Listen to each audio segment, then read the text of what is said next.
Hey guys, what's up? It's Dean with Manful Yoga, and the following is a 10-minute clip, a preview from one of the strength workouts from the Perfect Squat program.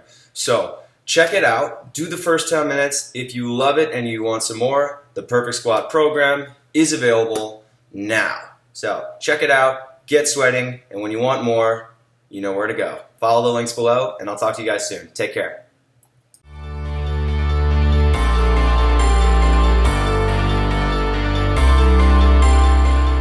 Hey guys, what's up? It's Dean with Manful Yoga. Welcome to Strength 2, and this is the final workout of the workout cycle of the Perfect Squat program.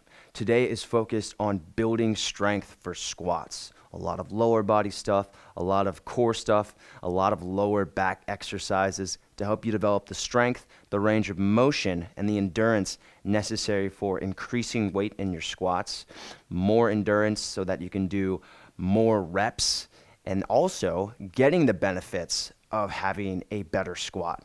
More leg strength, bigger leg muscles, more core strength, a healthier spine. So let's go ahead and get started.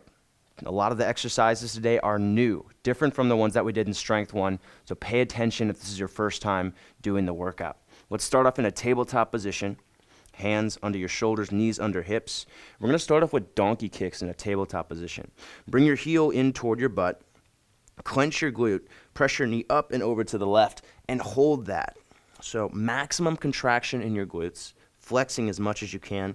This is something that physical therapists do for people who are recovering from injuries to help increase glute strength. Press the heel up even more. Contract your glutes. Squeeze your heel down. And then release all the way down. And let's switch sides. Bring your heel in toward your butt, leg out, heel in toward the butt on the left leg. Press your heel up and over and contract your glute. Your glutes are extremely important in a squat. Too often people put too much pressure in the knees and in the hamstrings. So what we're doing now is activating the glutes, making sure that we're using the glutes as we go through this workout. And then take it back down. We're going to do one more on each side. Press your right heel back, straighten the leg. Bring your heel in toward your butt, push your knee up and over to the left. Maximum contraction. Again, knee up higher, heel pressing over to the left even more.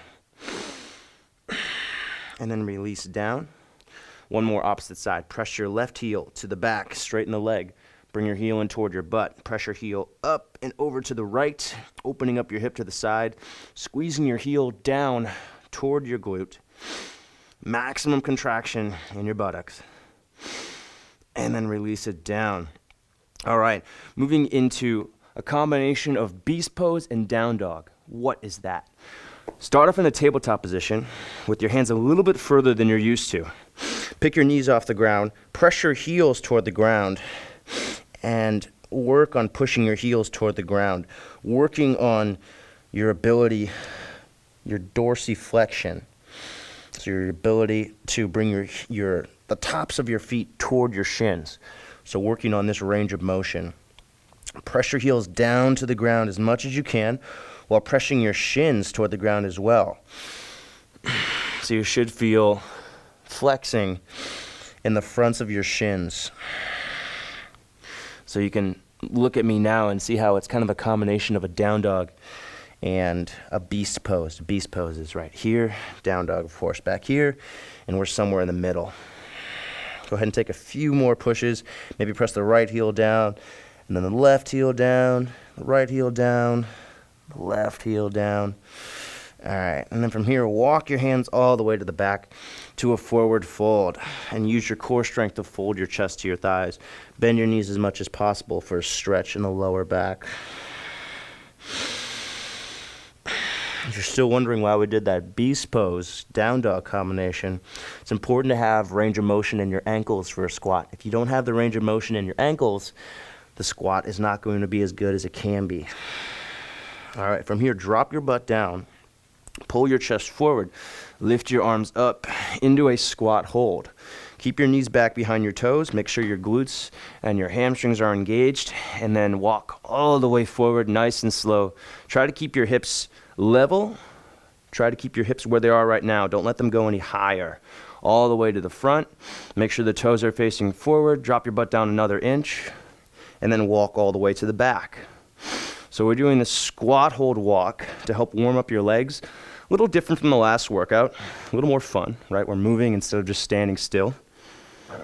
And you should be feeling your thighs very active right now, all the way to the back, maybe off the mat like I just did, and then walk all the way forward.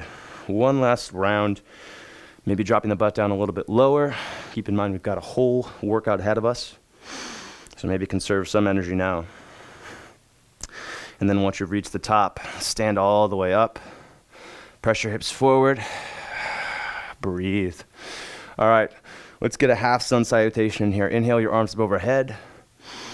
Exhale and forward fold. Bend the knees. Look behind you. Fold your chest to your thighs. Release your spine. Let it hang heavy.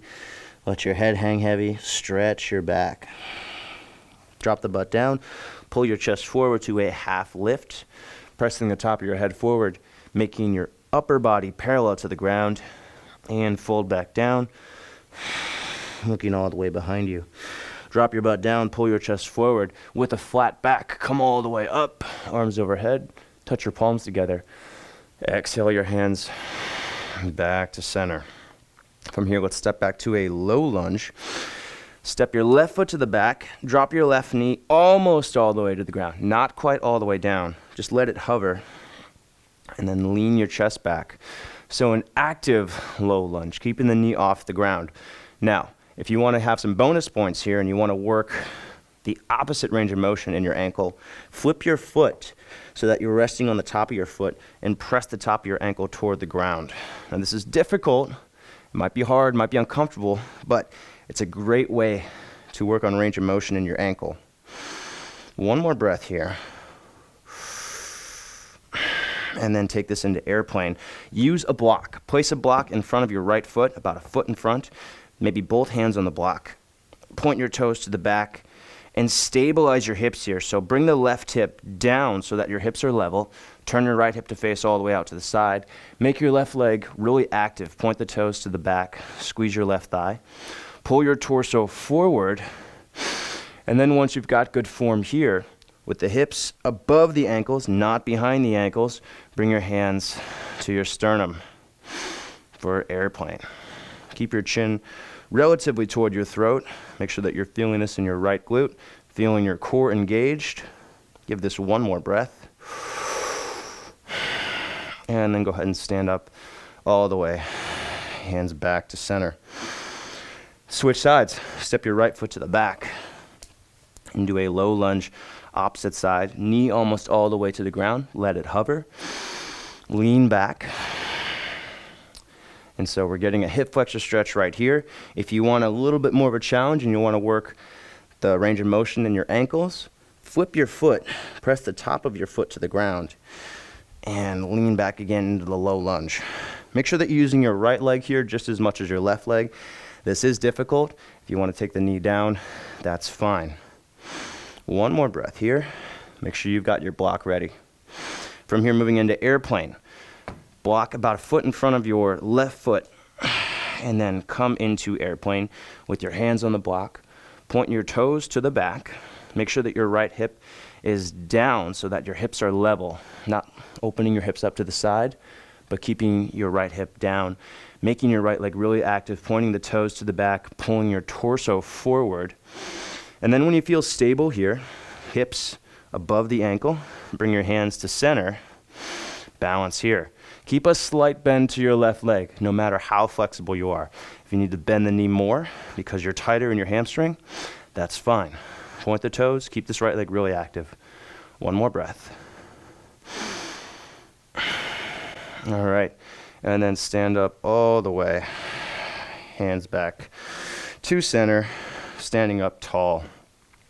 From here, we're going to move into a figure four balance, so working on your glutes. Cross your right leg over your left leg, and then push your butt down and back. Pull your torso forward, flex your toes toward your shin, lift your chest. And the goal here is to stretch your right buttock and your lower back, your external hip rotators, which are so necessary to this squat. that we're going to be doing. So work on feeling the stretch in your buttock. Sit down a little bit lower if you'd like. Keep these toes active in your front foot, reaching your toes back toward your shin. You might not be as fortunate as me to have a wall, but if you do, you can use the wall to help balance. And then stand back up. Switching sides now. Cross your left leg over your right leg. Flex the toes toward your shin. Keep your hips behind the toes in your front foot. Sit down into the squat. Pull your torso forward and up. Focus on the stretch in your left glute. Keep these toes active in your left foot, reaching back toward your shin. Just like we did in the beast pose that we did before, pressing the heels down. Same thing, bringing the toes toward your shin. That's going to protect your knee. If you have knee issues, particularly important. Make sure you protect your knee. Sit down a little bit lower. You've got one more breath here. And again, you can use the wall, use something to help balance, but work to the point where you don't need that extra assistance. And then stand back up.